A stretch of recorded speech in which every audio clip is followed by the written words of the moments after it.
de un acontecimiento bíblico o un asunto extrabíblico. ¿Qué dicen ustedes? ¿Un asunto que está dentro de la Biblia o un asunto que está en la tradición pero no en la Biblia? ¿De qué se habla cuando se habla de Navidad? ¿Ah?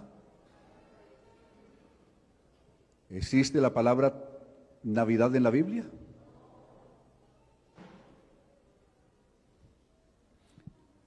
¿Ordenó Jesús celebrar la Navidad? ¿La celebraron los apóstoles? ¿Los primeros cristianos?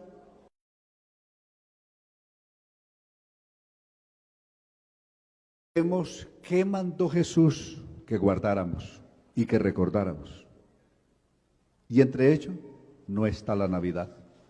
Porque la Navidad nunca fue una celebración cristiana, sino una celebración pagana. ¿Correcto?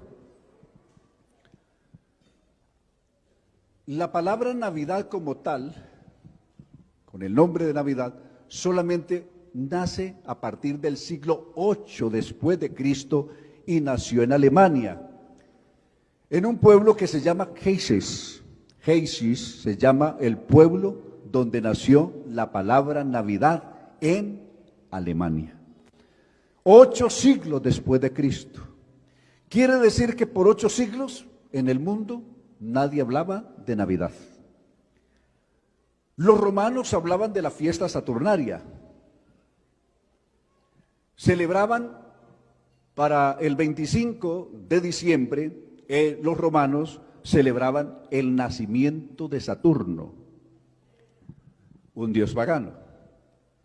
Y por lo tanto engalanaban la ciudad de Roma por esos días, es decir, por 25 de diciembre, con objetos luminosos, engalanaban las calles, no los árboles, las calles, en honor de Saturno, ya que se celebraba el solsticio de invierno.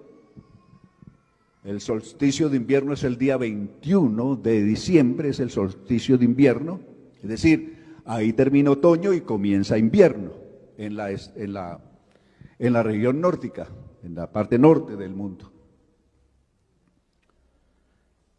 Y entonces se hacía así. También más tarde lo hicieron en honor del sol, como Adriano, como otros emperadores que hubieron, y le rindieron culto, o le rendía culto al sol con el famoso sol invicto,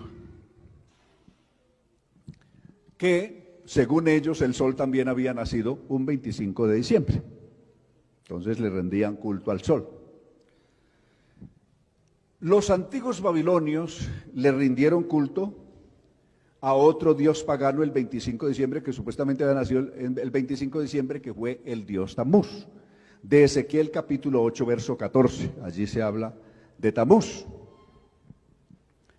Pero no se mencionaba la palabra Navidad, es decir, no se usaba la palabra Navidad, sino que se usaba simplemente como la fiesta o el homenaje a ese Dios ese día, por ser el día de su natalicio, ¿correcto?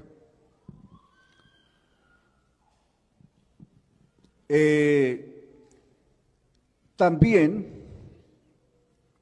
los antiguos adoraban a Tamuz o adoraban a otros dioses como Mitra, porque Mitra también supuestamente había nacido un 25 de diciembre, bajo la figura de un árbol. Con la figura de un árbol adoraban a Mitra o adoraban a Tamuz o adoraban a otros dioses.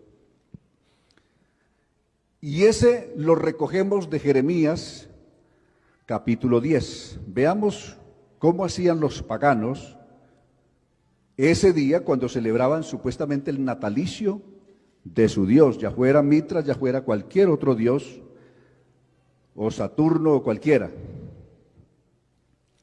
Capítulo 10 del libro de Jeremías nos dice lo siguiente del verso 1 en adelante, voy a leer.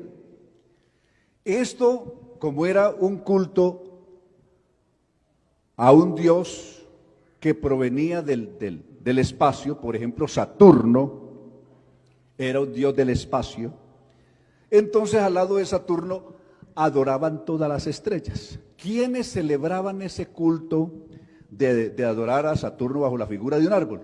Los astrólogos, los que creían en el horóscopo. Veamos. Escucha el mensaje del Señor Israel. No hagan, está diciendo Dios, no hagan como la gente que traza horóscopos y procura leer su destino y futuro en las estrellas. No los asusten predicciones como las de ellos, pues no son más que un cúmulo de mentiras. Todo lo que le leen a usted en el horóscopo o supuestamente en las estrellas y en su destino. Necios y sin sentido son sus procedimientos. Y aquí venía lo del árbol, aquí, este culto del árbol, como era un dios supuestamente del cielo, aquí en la tierra lo adoraban bajo la figura de un árbol. Dice, derriban un árbol, van al campo, cortan un árbol, un artesano labra un ídolo, lo adorna con oro y plata, es decir, cosas que fueran brillantes, porque igual era para celebrar un cuerpo celeste. Y luego con los clavos y con el martillo lo colocan firme en su sitio para que no se caiga. Y allí permanece el Dios de ellos, no el Dios nuestro, sino el Dios de ellos, que es ese árbol. ¿Cómo permanece? Aquí dice en esta versión que estoy leyendo, la Nueva Biblia Viviente, dice que permanece ese árbol allí como un espantapájaros en un huerto. No sabía hablar, hay que transportarlo pues no puede andar. No teman a un Dios así, pues no puede ir ni perjudicar ni ayudar. Verso 6. Oh Señor, no hay otro Dios como tú. No hay otro Dios como el Dios nuestro. Porque grande eres y poderoso y de gran fama es tu nombre. ¿Quién no habrá de temerte, oh Rey de las naciones?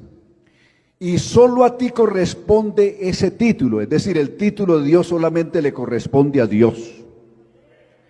Entre todos los sabios de la tierra y entre todos los reinos del mundo, no hay nadie como tú. Los hombres más sabios, pero que adoran ídolos, son en realidad son tontos e insensatos. Traen de Tarsis plata laminada, de Eufaz traen oro, es decir, tenía que ser en láminas para que hiciera una figura brillante. Lo dan a hábiles orfebres que les hacen sus ídolos y luego visten sus ídolos de mantos, de púrpura real, en fin, lo que sea. Obras de expertos. Los ídolos son productos hechos por sus artesanos. Verso 10, pero el Señor es el único Dios verdadero. El Dios que está vivo y que da vida. El Rey que es siempre poderoso. Es tan poderoso que toda la tierra tiembla cuando Él se enoja, y el mundo prefiere esconderse cuando sabe que Él está enojado. Alabanzas a Dios. Entonces la gente hacía eso, iba al campo, cortaba generalmente una encina, es decir, un roble. Esta costumbre de ya no cortar robles, sino un pino, nació en Alemania también. Un monje religioso que fue a los tribus bárbaras y como no pudo cambiarle su culto ni su ídolo, que era el árbol, por el tiempo por este tiempo, entonces negoció con ellos que en vez de un roble cortaran un pino. Siguió siendo el mismo Kidron. Sea una encina, sea un roble, así sea un cedro, sea cualquier otro árbol, o sea un pino, al fin y al cabo es la misma celebración pagana. ¿Correcto? Pero veamos de otro lado que Jesús nunca hizo una sola mención a su natalicio, ni una sola. Los apóstoles casi tampoco. Y leamos dónde se centró el mensaje apostólico. El mensaje apostólico se centró en la muerte y sepultura y resurrección de Jesucristo. Ellos predicaron todos los días la muerte, la sepultura y la resurrección de Jesús. ¿Por qué predicaron eso? Porque eso fue lo que Jesús les mandó.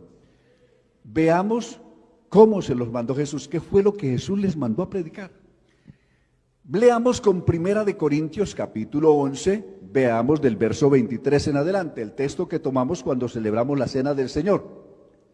Observe, Pablo está diciendo, porque yo recibí del Señor, esto fue lo que el Señor le ordenó que predicara y que hiciera, porque yo recibí del Señor lo que también os he enseñado, que el Señor Jesús la noche que fue entregado tomó pan, y habiendo dado gracias lo partió y dijo, tomad y comed, esto es mi cuerpo que por vosotros es partido, haced esto en memoria de mí. ¿Qué es lo que había que hacer?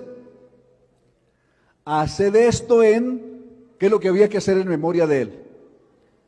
Pongan un árbol de Navidad. Había un árbol de Navidad en el lugar de Jesús nació. ¿Leyeron? Cuando leímos en Lucas, los pastores, o allí se habla que en esa pesebrera hubiera un árbol, o hubiera un burro, hubiera un buey. Había una pesebrera vacía porque Jesús no nació en diciembre, nació cuando todavía había calor y por lo tanto los pastores estaban en el campo cuidando las ovejas y no en la azuca, que era la cabaña donde guardan las ovejas y a estos animales en tiempo de invierno. Dentro de 8 días, por ejemplo, una comparación del invierno. Si alguien quiere mirar la temperatura de Jerusalén, la temperatura de Jerusalén, y Belén está ya a solo 10 kilómetros de Jerusalén. Dentro de 8 días, ¿cómo va a estar la temperatura en Jerusalén dentro de 8 días? Para que vean que no pudo ser en este tiempo el nacimiento de Jesús. Va a estar entre 4 y máximo 11 y 12 grados, mínimo 4 a 11 grados, dentro de 8 días. Y si se sube un poco más, hay a partir del 21, las temperaturas pueden caer por bajo cero. Hay años recientes, que Jerusalén por ese tiempo ha estado hasta 9 grados bajo cero. Por lo tanto, los que cuidan rebaños tienen que guardar las ovejas en esas sucas, es decir, en esas cabañas que hacen para proteger las ovejas. Pero cuando Jesús nació, los pastores no tenían las ovejas ahí. ¿Vieron que estaban en el campo cuidando las ovejas?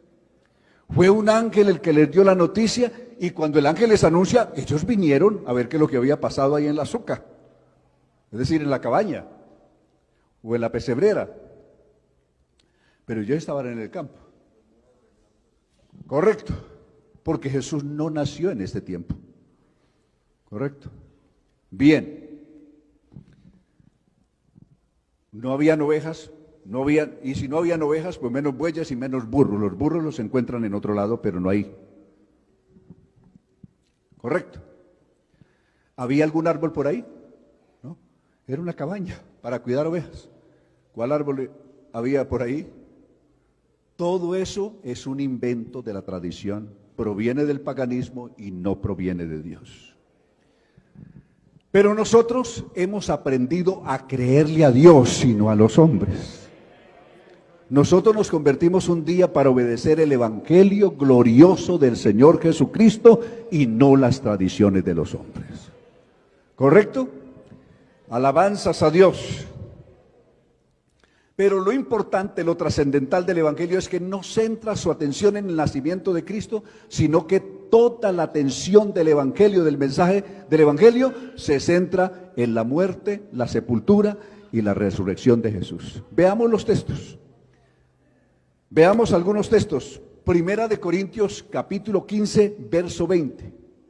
Mas ahora Cristo ha resucitado de los muertos, primicia de los que durmieron es hecho. Porque así como en Adán todos mueren, también en Cristo todos serán resucitados. Porque, luego dice, porque así como en Adán todos mueren, todos en Cristo serán vivificados, versos 23. Pero cada uno en su debido orden. ¿Quién fue el primero que murió? Perdón, el primero que resucitó. Cristo. Las primicias. Y luego, ¿quiénes resucitarán? Los que son de Cristo. Mire, la atención del mensaje se centra aquí en la resurrección gloriosa de nuestro Señor Jesucristo. Pero devolviéndonos en ese mismo capítulo 15, nos venimos al verso 1. Verso 1 de Primera de Corintios 15. Además os declaro, hermanos, el Evangelio. ¿De qué cosas consta el Evangelio? Miren, ¿de qué consta el Evangelio? El Evangelio es esto. Este es el marco correcto del Evangelio. Que el Evangelio que os he predicado, el cual también recibisteis, en el cual también perseveráis, por el cual asimismo, si retenéis la palabra que os he predicado, sois salvos. La palabra que les había predicado Pablo y no les predicó la Navidad. Sois salvos y si no creísteis en vano. Luego dice, porque primeramente os he enseñado lo que asimismo recibí. ¿Qué fue lo que recibió? Es decir, ¿de quién lo recibió? Según Gálatas capítulo 1, verso 11, dice que el evangelio que él predicaba lo recibió directamente por revelación de Jesucristo. ¿Y qué fue lo que recibió? Aquí está lo que él recibió. Porque primeramente, no, volvemos a Corintios, está bien ahí, pero volvemos a Corintios donde está. Primeramente os he enseñado lo que asimismo recibí. ¿Qué fue lo que recibió? Que Cristo nació en Belén en medio de unos burros, de unos bueyes, de unas ovejas, y había un árbol ahí de Navidad. No. Porque primeramente os he enseñado lo que asimismo recibí, que Cristo murió. Mire, el centro del Evangelio es la muerte de Cristo en la cruz del Calvario. Que Cristo murió por nuestros pecados, conforme a las Escrituras. Luego, ¿qué sigue diciendo? Y que fue sepultado y que resucitó al tercer día conforme a las Escrituras. Y luego dice, testigo de su resurrección, que apareció a Cefas. No dice que apareció a los pastores allá en Belén, no, apareció a Cefas después de que resucitó. Y después a los 12. Y después apareció más de 500 hermanos a la vez, de los cuales muchos viven aún y otros ya duermen. El Evangelio, el mensaje del Evangelio se centra en el Calvario. Alabanzas a Dios. El corazón del Evangelio es el Calvario, la muerte, sepultura y resurrección de Jesús. No se centra en Belén, no se centra en Nazaret, no se centra en Capernaum, donde vivió, en Galilea, en algún pueblo. Se centra en el Calvario. Alabanzas a Dios, alabanzas a Dios. Ese es el Evangelio. De tal manera que lo que nos salva no es un azúcar, es decir, una pesebrera, ni un árbol ahí supuestamente de Navidad con todo lo que le pueda colgar. Eso no es lo que salva para nada. La salvación no descansa ahí. La salvación descansa en la palabra de la cruz. No dice porque la palabra de la Navidad, no, la palabra de la cruz es locura para los que se pierden, pero para los que se salvan es a nosotros, es poder de Dios. Alabanzas a Dios, alabanzas al Señor Jesús. El pueblo de Dios es un pueblo sabio. que un día nos salimos de esa oscuridad donde estábamos. Vivíamos en una oscuridad tan grande que nos teníamos que alumbrar con velas. Pero ahora Cristo nos alumbra con su gloriosa luz. Alabanzas a Dios. Dios que mandó, dijo Pablo,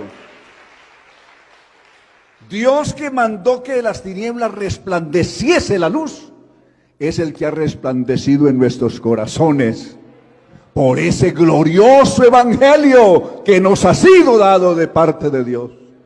¿Cuántos tenemos a Cristo alumbrando en nuestro corazón? Y si Cristo está alumbrando en nosotros, ¿qué otra luz necesitamos? Tenemos al sol de justicia que nos alumbra todos los días. Jesús dijo, yo soy la luz. ¿Necesitan una luz? No prendan velas, no prendan esto. Yo soy la luz del mundo y el que me sigue no andará en tinieblas. San Juan 8:12. Alabanzas al Señor Jesús. De ahí que el centro de nuestra fe es el Calvario, la sepultura y la resurrección. Y el centro de nuestra esperanza es que Cristo vuelve otra vez. El que murió, que fue sepultado, que resucitó, que ascendió al cielo, volverá otra vez. Y usted y yo lo estamos esperando. ¿Cuánto lo esperamos? Alabanzas al Señor Jesús. Les ruego estén de pie y vamos a darle gracias al Señor en esta hora. Aleluya. Que alumbre Cristo nuestra vida todos los días. Que solo la gloria y el rostro de Jesús sea nuestra luz, nuestra lámpara gloriosa. El santuario antiguo tenía la menorá, es decir, el candelabro ese de 7 brazos o de 6 brazos, y la copa central que representa al Señor, los 3 y 3 que representan supuestamente la humanidad, los 6 que representan la humanidad, y el tallo central que representa al Señor. Era la única luz que alumbraba. No tenían otro alumbrado ni más nada. Era la única lámpara. Cristo es nuestra única luz que alumbra nuestra vida. Aleluya. Alabanzas a Dios. Que nos ayude al Señor a vivir en su voluntad, ubicados realmente en la verdad de Dios y no en las tradiciones de los hombres. Soberano Señor Jesús, le damos gracias a usted esta mañana por esa maravillosa, inmensa revelación de su palabra, que ha llenado nuestro corazón no solamente de gozo, de alegría, de felicidad, sino también de libertad. Nos has libertado, Señor, de todos esos cultos y ritos y creencias muertas donde estábamos un día. Pero por tu grande misericordia, hoy somos lo que somos. Y tu luz gloriosa es la que resplandece en nuestra vida todos los días del año. Gracias, Señor Jesús, por visitarnos, por atendernos, por salvarnos, por trasladarnos de las tinieblas a la luz y de la mentira trasladarnos a la verdad, y de la potestad de Satanás nos has trasladado a Dios. Para ti la gloria, Señor, que nos trasladaste de la muerte a la vida, por tu grande obra que hiciste a favor nuestro en la cruz del Calvario, y por esta salvación tan grande. En el nombre glorioso de Jesús, damos gracias. Amén.